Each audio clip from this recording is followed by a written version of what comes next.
Cool.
Medium term, I set mid budget. Medium term.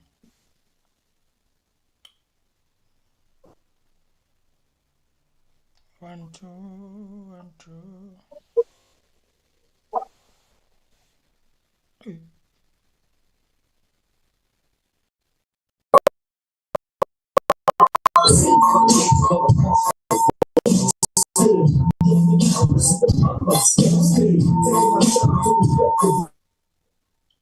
Nzakalana.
Recording in progress.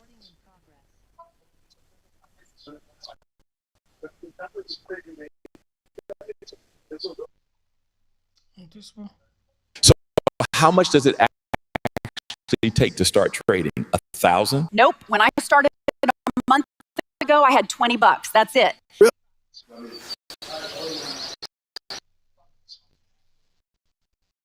It is pretty but particularly mistake of the political leadership of the time, including myself, that we didn't say, in addition to all of these urgent things we've got to do, the task of properly bringing up the youth to understand that this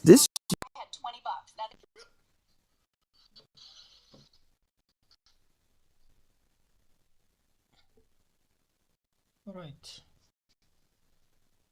We'll see when they start.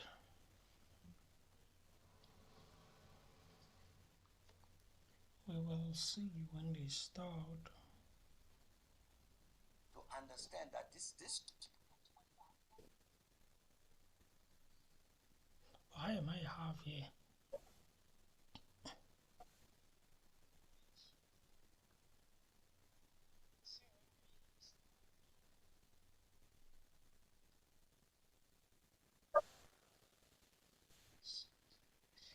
Okay, welcome, ladies and gentlemen. We will be streaming the medium-term budget. I will be here, and I hope you are going to enjoy it.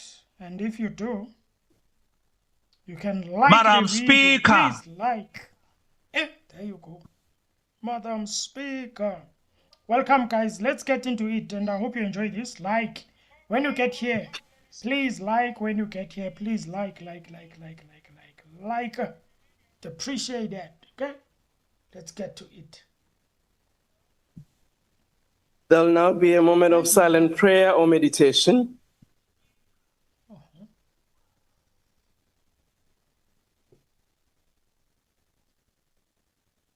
May we be seated. Amen.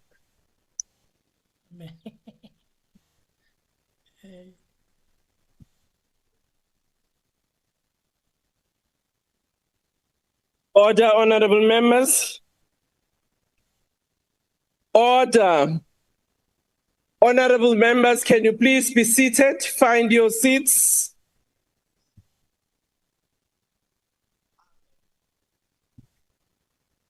Thank you. Honorable members, before we proceed with our business, I wish to announce that the vacancy which occurred in the National Assembly owing to the resignation of Dr.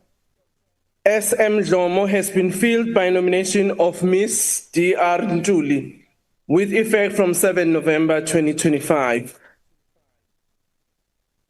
The member has made and subscribed to the oath in the office of the Speaker. I want to welcome the honorable member, and if she can please stand.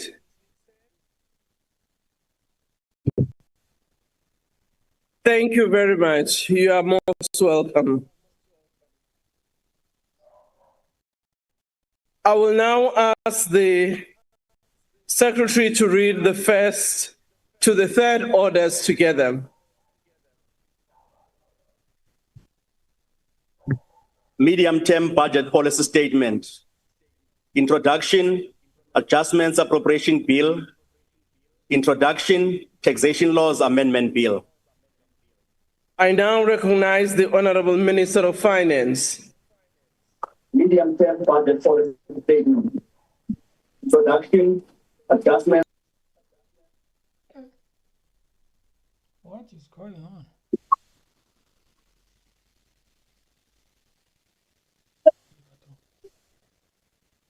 Order, order, honorable members.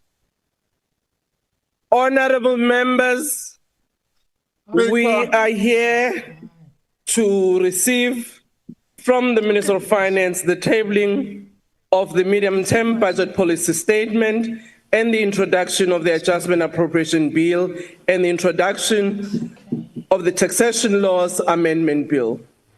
Once again, may I ask members to take their seats, and just to indicate that we are attending to the issue of the air conditioning.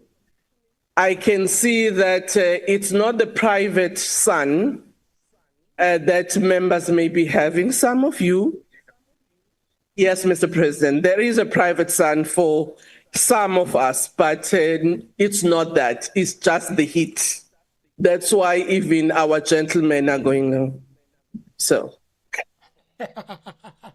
honorable member, Minister, you can table your medium-term budget policy statement. Speaker of the National Assembly, Togo Titiza, Deputy Speaker, Anneli Lodtriat, Chairperson of the National Council of Provinces, Refilo Mtsweni Tsipane, Deputy Chairperson of the National Council of Province, Les Govenda, His Excellency, the President of the Republic of South Africa, Cyril Ramaphosa, His Excellency, the Deputy President Paul Mashatile, Cabinet colleagues, honorable members, members of the Executive Council for Finance in provinces Governor of the South African Reserve Bank, Lesesha Kganyago, Commissioner of the South African Revenue Service, Edward Kisbete, Chairperson of the Financial and Fiscal Commission, Patience Mbava, fellow South Africans. We convene at a time when South Africa, like many nations around the world, is grappling with intensifying global competition and mounting economic and political divisions. It is against this fractured landscape that South Africa has been falsely accused of genocide against its white community and threatened with punitive sanctions based on falsehood. Let me thank the many communities here at home and around the world that have rejected the false narrative and the fear, hate, and disinformation they represent, and instead chosen to defend the principles of solidarity and equality. The members of the African community who recently came out publicly refusing to be used as a pawn or portrayed as victims provide us with a timely reminder of our responsibility to forge collective prosperity grounded in truth, justice, and mutual respect.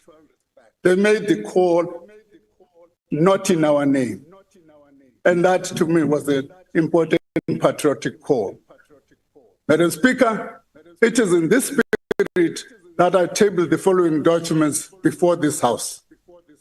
The Division of Revenue Amendment Bill, Adjustment Appropriation Bill, Taxation Laws Amendment Bill, Tax Administration Laws Amendment Bill, and this medium budget policy statement. As we table this policy statement, we have reason to be optimistic about the future of our country. Our optimism is rooted in the progress we've made in keeping the promises we have set out. A promise to grow the economy faster, to strengthen public finances, and to improve life for all South Africans. 2 years ago, we committed to stabilizing public debt in the current year and then begin to reduce it. Despite a challenging environment of persistently low economic growth, we are on track to achieving this goal. We also committed to remove South Africa from the Financial Action Task Force grey list. We have delivered on this commitment in just 2.5 years. This is thanks to collaboration across government departments, law enforcement agencies, and the private sector. Exiting grey listing enhances South Africa's attractiveness to investors and make it easier to do business with us. However, we cannot afford to be complacent.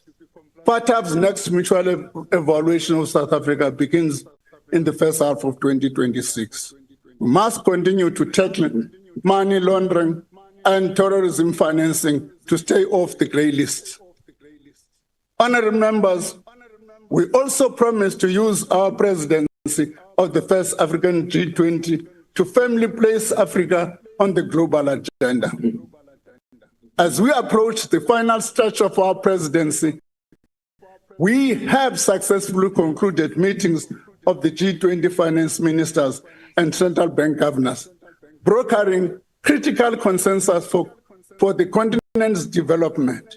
We are ready for the Leaders' Summit in Johannesburg just over a week's time. Despite all of this progress, we must remain realistic about the present and the action it demands. South Africa's most pressing challenge remains accelerated economic growth to create jobs and reduce poverty at the scale required. Drawing lessons from the 2025 budget process, we have engaged extensively to build consensus on how to achieve faster growth and leverage public finances to attract investment needed to create jobs and improve life for all. Allow me to turn to the economic outlook. Madam Speaker, South Africa's economic prospects are shaped not only by domestic factors, but by also global developments. Global growth is estimated to slow slightly to 3.2% in 2025. Amid ongoing trade tensions, geopolitical uncertainty, and supply chain disruptions, while the shocks of the unilateral tariffs imposed by the United States have not materialized severely as expected, their delayed effects, coupled with the rising protectionism, pose future risks to global productivity and price stability. Global equity markets have surged, driven by AI-related stocks and central bank rate cuts. But this rally carries the risk of sudden reversals. Given this uncertainty, it is critical that we leverage the immense opportunities presented by the Sub-Sahara region. We continue to make progress in the implementation of the African Continental Free Trade Agreement to strengthen multilateralism and regional cooperation. Thank you very much. Have a nice day, Father. Thank you. Order, Honorable Nanda.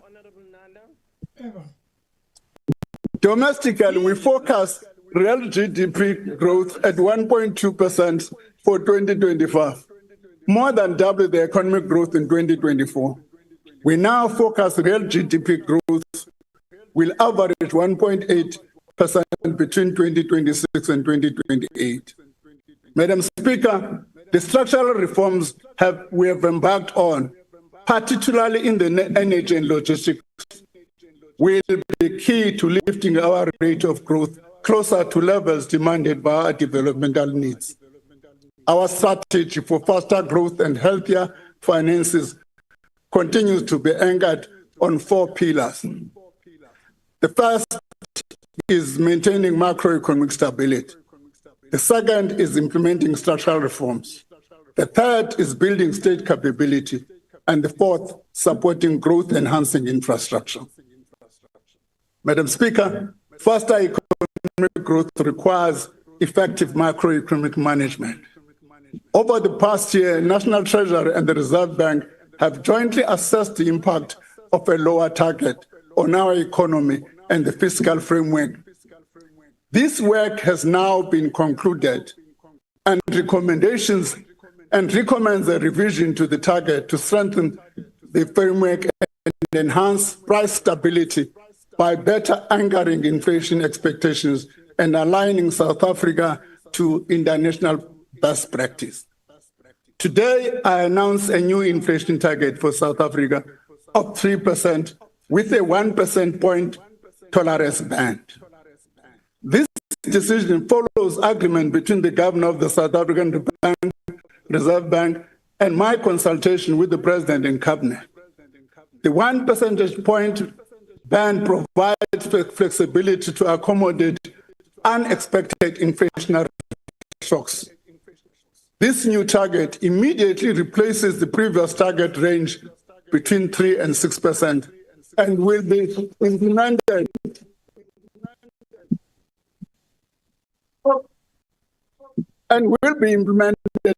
over the next 2 years. Over time, the lower target will decrease inflation expectation and creating room for lower interest rates. This supports household spending and business investment, boosting economic growth and job creation. The short-term fiscal cost of lower target, which include nominal GDP and revenue growth, will make achieving fiscal targets more challenging. Yet, the long-term benefits of taking this step far outweigh this cost. We remain committed to ensuring that our macroeconomic policies serve the best interest of all South Africans. Madam Speaker, our fiscal strategy aims to achieve the following goals: anchor fiscal policy by stabilizing debt and growing the primary budget surplus. Mobilize and direct more resources towards infrastructure investment and improving efficiency and effectiveness of spending. I'm pleased to inform the House and the country that we are on track to restore fiscal sustainability. Government debt will stabilize in 25-26 at 77.9% of GDP. This is the first time since 2008 financial crisis that public debt will not grow as a percentage of GDP. Since 2008, spending has consistently exceeded revenue, driving up debt and debt service costs. These costs crowded out spending on critical services and exerted pressure on lending rates across the economy. But we are now turning this around. This year, revenues will exceed the budget estimates by 19.3 billion. Meanwhile, debt service costs will be lower by 4.8 billion. Over the MTF, debt service costs will grow by 3.87% annually. This is a significant reduction from the 7.4% growth anticipated at the time of the 2025 budget. We will also achieve a primary budget surplus of 68.5 billion, or 0.9% of the GDP this year. This will grow to 224 billion by 2028. Let me just explain this thing a bit. A primary surplus is quite critical because in the absence of that primary surplus, you are not going to impact on the debt trajectory. The primary surplus help to change that debt structure in a downward spiral. What are the effects of that? Your debt service costs come down. Once your debt service costs come down, sir, revenue becomes available to fund our developmental goals. The overall budget deficits will now narrow from 4.5% of GDP in 2025-26 to 2.7% in 28-29. Madam Speaker, to further ensure long-term sustainability of public finances, the government is considering options for a form of fiscal anchor.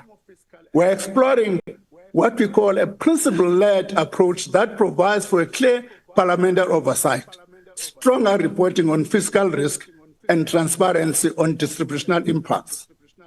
Earlier this year, we published a discussion paper on this topic, and consultation with stakeholders and experts are ongoing. The better than estimated tax revenue of 19.7 billion is due to stronger household expenditure, which has boosted value-added tax collection and improvements in corporate tax receipts and dividend taxes. Lower than expected VAT refunds also contributed to improved revenue outlook. As indicated in 2025 budget, an additional 4 billion was allocated to the South African Revenue Service. This allocation was intended in part to strengthen debt collection and thereby increase revenue collection by between 20 and 50 billion per year. We'll continue to monitor SARS revenue performance for the remainder of the year. This assessment will inform whether the 20 billion additional tax increases for 2026 budget, as earlier proposed, can be withdrawn. A final decision, let me just say, if it withdrawn, and the 20 billion is not achieved, there are two options open to us. Is to then raise taxes or cut expenditure. There's no two ways. That's how this thing works. We must find revenue or cut expenditure. Honorable members, South Africa faces problems of illicit trade that threatens our economy, endangers consumers, and robs the fiscus of billions in revenue. The growing market for illicit cigarettes and alcohol poses serious risk to public health and undermines legitimate business. Each year, billions of rands in taxes go uncollected, funds that could have closed our revenue gap and avoided tax increases entirely. According to SARS, since 2020, government has lost around 40 billion in excise revenues to the cigarette black market.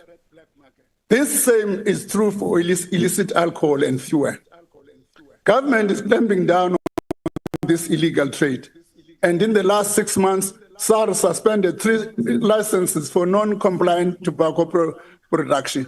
The Financial Intelligence Center has provided intelligence reports to SARS to assist in investigation of criminal syndicates. Together, they've identified illicit markets in tobacco, precious metals, fuel, and procurement fraud. Custom officials must fulfill their duty to prevent criminals from dodging taxes and flooding our markets with dangerous products. Of course, for them to achieve that, just if I may explain, they will have to need the full might of the law enforcement agencies behind them. That coordinated work is quite important. I'm pleased to inform this House that Cabinet has already taken a decision that coordinated work must take place. Madam Speaker, the adjustment in revenue means that we can make changes to our spending estimates. For the current year, additional expenditure of 15.8 billion rand is proposed amongst the in-year adjustment, and is also 2 billion rand for the building of Parliament and 1 billion rand for the Independent Electoral Commission for the 2026 municipal election. Let me explain a bit. Earlier on, if you were listening, I said this year we've got an over collection of about 19.3 billion rand. That's what I said earlier on. We realize that we may not have sufficient resources next year. What we have done is to say, what are the recurrent expenditures for next year, which we can fund this year? What this 15.8 billion does, it takes those recurrent expenditures for the following year while bringing them forward and funding them in this specific year. In addition, the spending announced in May budget for the national dialogue as well as its carry-through costs are catered for here. These allocations are on top of the additional funding provisions for education and health announced in the May budget. Madam Speaker, President Ramaphosa has consistently spoken of infrastructure as the flywheel of our economy. In line with this vision and advancing our pillar of growth enhancing infrastructure, we are shifting the composition of spending from consumption to investment. Capital payments are the fastest growing expenditure item at 7.5% over the medium term. We are leveraging public resources to mobilize private finance and expertise at scale to strengthen service delivery, improve spending effectiveness, and drive high economic growth. The amendments to the PPP regulations took effect from the 1st of June 2025, and these unlock potential across spheres of government and streamline approvals for smaller projects. 3 weeks ago, new guidelines on unsolicited bids and fiscal commitments and contingent liabilities were issued, and these took effect immediately. The unsolicited bid guidelines provides a clear structured pathway for the private sector to submit project ideas to government. The other guideline provides a framework for reporting and managing of fiscal commitments and contingent liabilities arising out of the PPP projects. Municipality PPP regulations will be amended by 2026. Leverage, and I'm still going to give you a report, President, because you said I must do it this year. It has been difficult to finish this year because of a number of regulation framework that accompanies that. Leveraging lessons from the renewable IPP projects to streamline planning and procurement, the Department of Transport Private Sector Participation Unit is reviving the passenger transport and logistics sector. Following strong interest from the freight logistic request for information, the unit will issue the first rail corridor request for proposal by December 2025, with others following in early 2026. The unit has also issued requests for information for investment opportunities in modernizing and growing the passenger rail system. Water Partnership Office is making progress in preparing non-revenue water and reuse projects across municipalities. I mean, this term non-revenue water is still, I can't understand it. I always, people, why do you say this is non-revenue water? It's water that is transported from, an example, from a water board to a municipalities, it gets lost on the process. And we call it non-revenue water, whereas it's wasted water. Okay. These will create robust pipeline for the private sector to co-invest, and we have reconfigured budget facility for infrastructure to run for 4 bid windows annually instead of just one. Since the configuration, the budget facility for infrastructure has received 28 submissions. Out of those, 9 projects were accepted for detailed analysis. Funding for the tune of 4.1 billion is also allocated for disaster relief to fix schools, pipelines, clinics, and substation damage between the last year and this year flooding in KwaZulu-Natal, Mpumalanga, and Eastern Cape. To raise the funding for these BFI projects, a new infrastructure bond will be launched soon to raise a minimum of 15 billion. The bond forms part of our efforts to introduce dedicated financing instrument that can mobilize cheaper financing to support infrastructure agenda. Government will also contribute to 2 billion to capitalize the credit guarantee facility. If you don't understand clearly, please meet Dr. Ramokgopa. That's his pet project on the transmission line. Initially, the vehicle will support electricity transmission expansion, directly contribute to our efforts at energy security, while also driving decarbonization. Let me just pause again. What Dr. Ramokgopa says is that in provinces such as Northern Cape, where you have renewable projects, I'm going to use his term, we can't evacuate the electrons. So what does that mean is that we can't take the electricity out of the Northern Cape because there are no transmission lines. And this is what the project is intended to do. This heralds a new era in PPPs, where private investment in high voltage transmission lines is enabled. This is really progress in our movement away from merely fixing the power utility to securing power to the grid from a range of sources.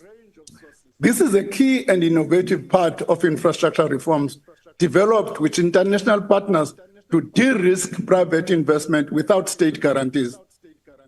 We're also committed to simplifying the institutional arrangements across the infrastructure ecosystem. The new infrastructure finance and implementation support agency will be in place by March. The agency will provide project preparation support to supply the BFI pipeline. It will centralize infrastructure financing functions to systematically crowd in private capital and promote the use of alternative delivery mechanisms. Honorable members, this is how we will ensure that our goal of public sector investment in infrastructure exceeds the 1 trillion mark over the next 3 years. Madam Speaker, We estimate that tax collection will remain buoyant over the medium term. Despite the higher than expected revenue performance in 2025-26, gross revenue are projected to fall short of 2025 budget estimate by around 15.7 billion over the next 2 years. Improving tax revenue will require more sustainable economic growth and further gains in tax compliance and administration. Over the medium term, consolidated spending will increase from 2.6 trillion this year to 2.9 trillion in 28-29. Our commitment to support low-income and vulnerable households through education, health, and social protection remains. The lion's share of the consolidated non-interest spending, approximately 61% over the next 3 years, continues to fund the basket of government-provided services and benefits that reduce the cost of living of our citizens. Madam Speaker, this spending is our commitment to the redistribution of income and opportunities in favor of the most vulnerable households in our society. To build on the work of spending reviews, we have got something called targeted responsible savings underway. Honourable members, eliminating waste and inefficiency in government is non-negotiable if we are to maintain public trust that tax money is spent responsibly. The Targeted and Responsible Savings Initiative systematically identifies duplication, eliminates waste, reorganizes programs to deliver value for money. We are implementing medium-term savings of 6.7 billion by closing or scaling down low priority and underperforming programs immediately. More than half of this involves identifying people who are double dipping and defrauding in the social grant system. We're also scaling down the public transport network grant. The grant has failed to meet the objectives, and some cities have failed entirely to get the projects off the ground. An integrated public transport system is essential to support the working class communities. We will be reconsidering how to lower the cost of mobility and rework the institutional framework. Commuter rail is the backbone of our public transport system. PRASA is making some progress in revitalizing our rail system. 11.8 million passenger trips in 2022-23 to 116 million last year. This is only the start of the broader continuous process to redirect funds from inefficient programs to pressing national priorities. An update will be provided in the February budget. Madam Speaker, let me now turn to the subnational sphere. Allocation to provinces protect frontline services. For municipalities, they ensure continued provision of basic services that include water, refuse removal, sanitation, and electricity. The share of the national raised revenue for provinces and municipalities will respectively increase to 4.24% and 9.7% over the medium term. The allocation, among other things, also cater for changes in population growth and to compensate municipalities for increase in bulk services, service charges related to free basic services. In addition, they also ensure the placing of local government operating capacity on firm grounding. Madam Speaker, we are making steady progress on structural reforms that are a key pillar to our strategy of growing the economy. These structural reforms are crucial to dismantling the binding constraints that have held back our economy. They are also about ensuring that every lever of the state works efficiently and effectively toward the same goal of a stably growing, competitive, and inclusive growth. Through Operation Vulindlela, now in phase 2, since it started in 2021, we are building a tangible momentum across energy, logistics, water, and now critical in local government, spatial integration and digital transformation. Not long ago, our country was on the brink of energy crisis. Unreliable electricity supply threatened to derail our economy and the transformation of our society.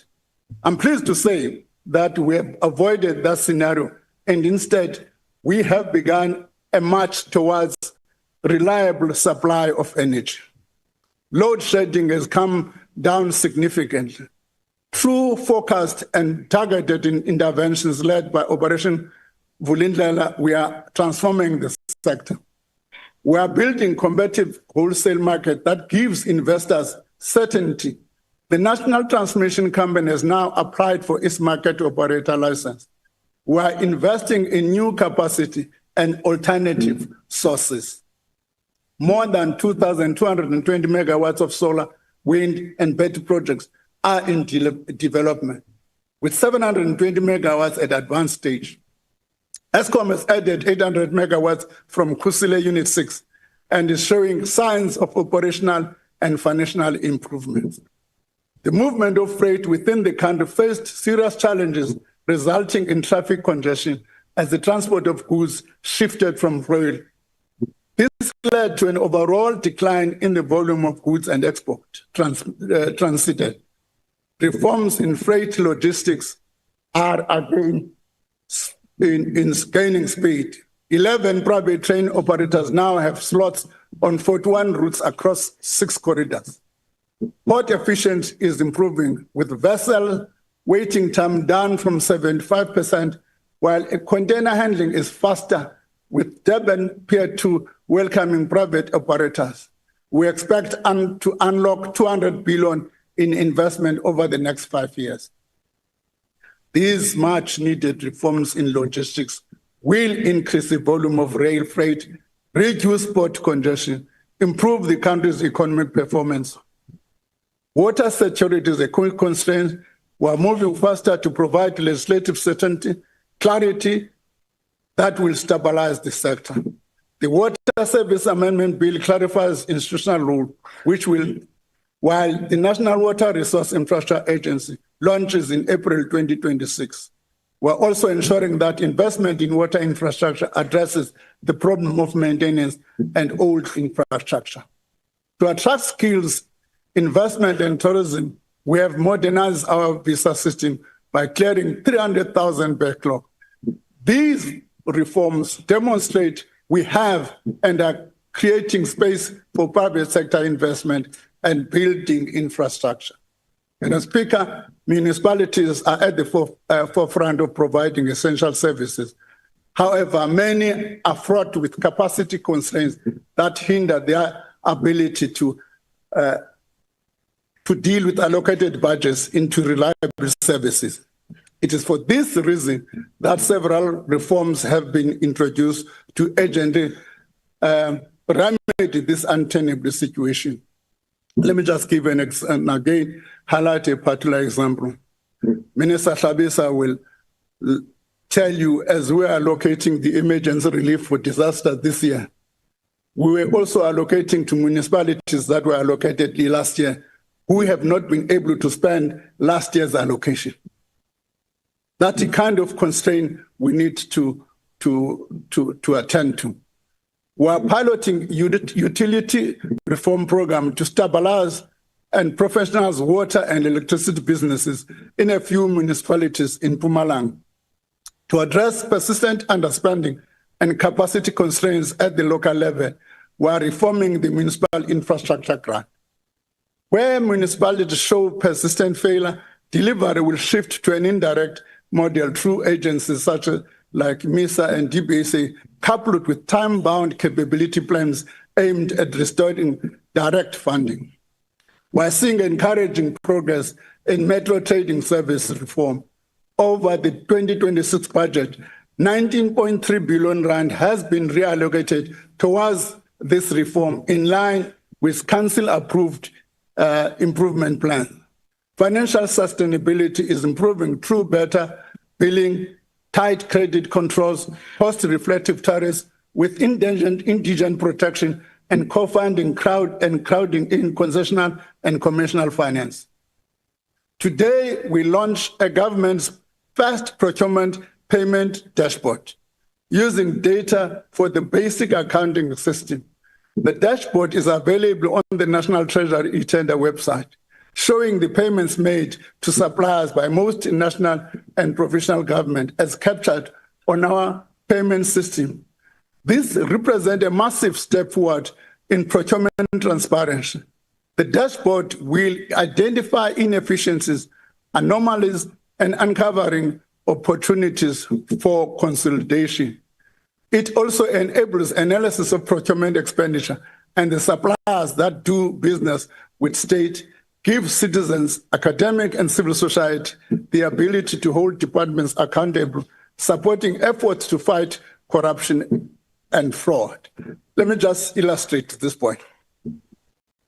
Illustrate this point. If you had this system during Tembisa Hospital,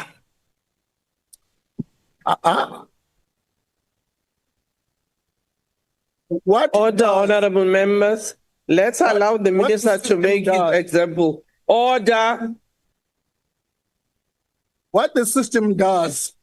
Order. If you read this SIU report, what they were doing, they would avoid the tendering system by saying, putting all tenders that are below 500, you are not supposed to tender. You are supposed to ask for 3 quotes. And then people would go on and ask for 3 quotes and split tenders to be under 500. And then this, at the national level, anywhere else would not be able to track that conduct. What this system does is going to help us to track that conduct and be able to raise flags, to raise red flags at an appropriate time. I know there are some colleagues who says they must abolish tenders. They must first change the constitution before they can do that. We are also waging war. We're also waging war. Minister is proceeding on the next page. I think he's done with his example, so let's allow him to continue. Order, honorable minister, you can proceed. Order. Order. We are also waging war on ghost workers in public service. We have heard calls from political parties and civil society. National Treasury is working closely with the Department of Public Service and Administration and Home Affairs on data-driven approach that integrates systems across the government. We're beginning to see the result of this collaboration. We have already uncovered close to 9,000 high-risk cases that have been flagged for further verification. The early retirement program, which provides financial incentive for employees to exit the public service from October 2025, allows for us to rejuvenate the public service. These interventions will deliver long-term average savings of around 3.5 billion per annum. More importantly, they demonstrate our commitment to fiscal discipline and ensure that every rand spent contributes effectively to growth and service delivery. Madam Speaker, the presentation of the medium-term budget policy statement sends a clear message that South Africa is choosing growth, stability, and reform. It represents our commitment to an open, transparent budget process. It is intended to empower all stakeholders to contribute to the discussion of the nation's priorities.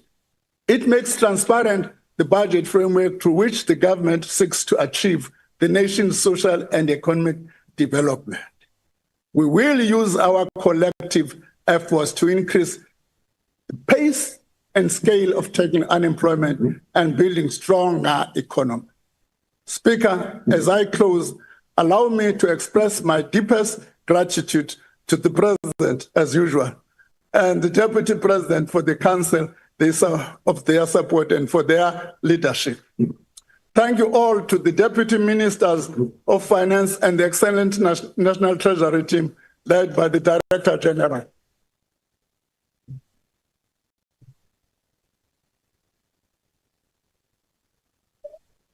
They have walked this path with me, sharing freely the insight, expertise, and passion for our country. Thank you to the Commissioner of the South African Revenue Services and the Governor for the South African Reserve Bank. Colleagues, the ministers of the Committee on the Budget and the Budget Council from the provinces, we share the heavy load of tough decisions that must be taken in the sustainability of our finances. Thank you as well to what is called the Technical Committee on the Budget, which is composed of a few DGs who have done splendid work. To the Parliamentary Committee of Finance, Appropriation and Public Action, I express my sincere appreciation to all of you. And lastly,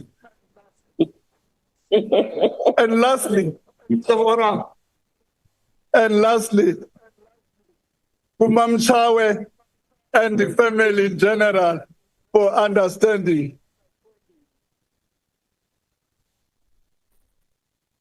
And to the citizens of this beautiful country, for your faith in us, in our is our motivation. Thank you very much. Thank you very much.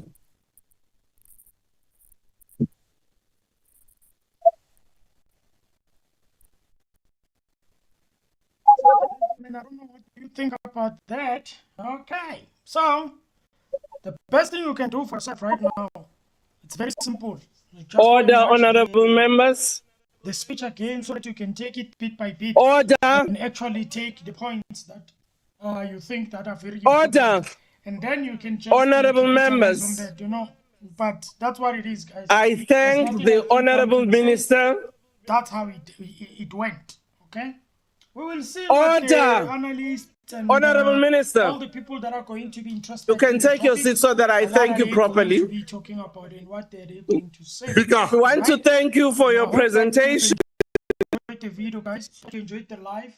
I don't know if you're hearing me now. I was talking on the other end. The video was talking. You know, it's just a mess on this table. But thank you guys for watching. Please like the video, subscribe to the channel. I would really appreciate all of that. Thank you so much, guys. And guess what? We are done. We're out.